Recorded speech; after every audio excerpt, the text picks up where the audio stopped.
Hello everyone, welcome to a very special recipe blog which is chicken roast. So আজকে আপনাদের সাথে আমি অল্প কিছু ঘরে থাকা উপকরণ দিয়ে মজাদার চিকেন রোস্ট রেডি করে দেখাবো।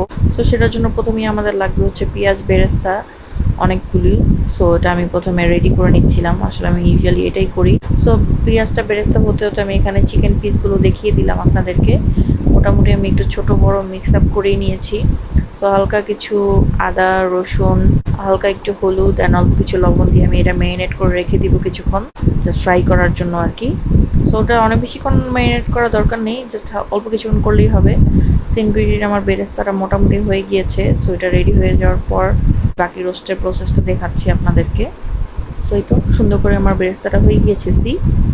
সো হয়ে যাওয়ার পর কিন্তু আমি এখন এখানে একটা বড় প্যান বসিয়ে দিলাম যেটাতে আমি রান্না করবো রোস্টটা। সো এটার জন্য আমি একটা ননস্টিক ক্যাসারোল নিয়ে নিয়েছি।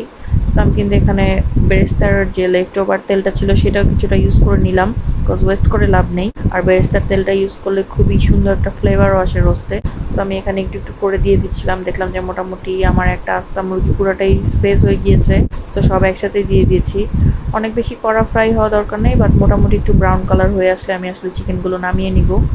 বাট এটা আপনারা একটু সেফলি করার ট্রাই করবেন, বিকজ অনেক বেশি তেল ছিটা আসছিল গায়ে। তো তারপর আমি করে নিচ্ছিলাম, আসলে ভিডিও করতে হবে, দ্যাটস ওয়াই। সো তারপর মোটামুটি এরকম ব্রাউন হয়ে আসছিল আমার একটু একটু। আপনারা চাইলে এটাতে ফুড কালার ইউজ করতে পারেন, বাট এটা একদমই ম্যান্ডেটরি না। সো আমি আইজা হওয়ার পর থেকে আসলে ফুড কালারটা খুব কমই ইউজ করি বা অ্যাভয়েড করি আসলে। সো মোটামুটি হয়ে যাওয়ার পর আমি এখানে চিকেনের পিসগুলো উঠিয়ে নিচ্ছিলাম। আমি এখানে লেগ পিসগুলো আস্তা রেখেছি আর অন্যান্য পিসগুলো একটু ছোট করে নিয়েছি যেন খেতে ইজি হয় আর কি। সো আপনারা চাইলে পুরোপুরি বড় করেও রেখে দিতে পারেন, কোনো প্রবলেম নেই। সো তারপর আমি সেই তেলটার ভিতরেই আমি প্রথমে পেঁয়াজ কিছুটা ভেজে নিলাম।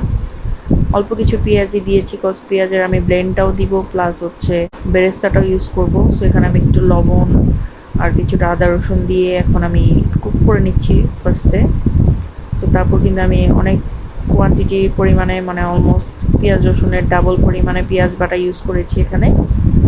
এটা একটু বেশি করে ইউজ করতে হবে। আর তারপর মেইন ইনগ্রিডিয়েন্ট সেটা হচ্ছে বাদাম গুঁড়া আমি ইউজ করেছি। আপনারা চাইলে বাটাটা ইউজ করতে পারেন, এটা কিন্তু অবশ্যই ইউজ করতে হবে যদি আপনারা একদম পারফেক্ট একটা রোস্টের টেক্সচার চান। সো এই বাদাম গুঁড়াটা ভাজা হয়ে যাওয়ার পর আমি এখানে নর্মাল যে গুঁড়া মশলাগুলো ইউজ হয় চিকেনের ভিতরে, জাস্ট হলুদ ছাড়া বাকি সব কিছু, মানে হচ্ছে জিরা, ধনিয়া অ্যান্ড লাল মরিচের গুঁড়া একটু বেশি কোয়ান্টিটি দিয়েছি আমি। আর তারপর চিনিটা অবশ্যই ইউজ করতে হবে একদম পারফেক্ট একটা ফ্লেভার আসার জন্য। অ্যান্ড লাস্টলি আমি এখানে কিছুটা টমেটো সস অ্যাড করে দিচ্ছি, এটা অবশ্যই ইউজ করতে হবে ভালো একটা ফ্লেভার আসার জন্য। তারপর আমি কিছুটা পানি অ্যাড করে দিয়েছিলাম যেন মশলাটা নিচে থেকে লেগে না যায়, যেহেতু চিনি ইউজ করেছি।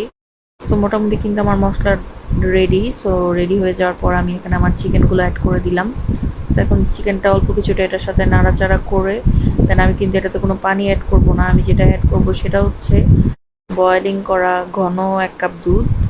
সো আপনারা চাইলে এখানে গুঁড়া পাউডারটা ইউজ করতে পারেন, ইদার জাস্ট গরুর দুধটা ঘন করে ইউজ করতে পারেন। সো আমি কিন্তু এখানে দুধটাই অ্যাড করেছি, আর অবশ্যই দুধটাই অ্যাড করতে হবে, তাহলে যে পারফেক্ট টেক্সচারটা সেটা আসবে। সো আমি ভুলে গিয়েছিলাম কাঁচামরিচ অ্যাড করতে, সো আরও কিছুটা কাঁচামরিচ অ্যাড করে দিলাম। এখন কিন্তু একেবারে স্লো কুক করে নিতে হবে আমাদের। সো মোটামুটি হাফ কুক হয়ে যাওয়ার পর আমি এখানে কিছুটা বেরেস্তা অ্যাড করে দিয়েছি, আর লাস্টলি আরও কিছু অ্যাড করে দিয়েছি। কত বেশি সুন্দর লাগছে রোস্টটা। খুবই ইজিলি কিন্তু এই রোস্টটা রান্না করে নেওয়া যায়, খেতে কিন্তু এক্সট্রিম লেভেলের মজা হয়। সো রেসিপিটা ভালো লাগলে কিন্তু অবশ্যই কমেন্ট করে আমাকে জানাবেন। Thanks for watching, hope to see on the next videos. আল্লাহ হাফেজ।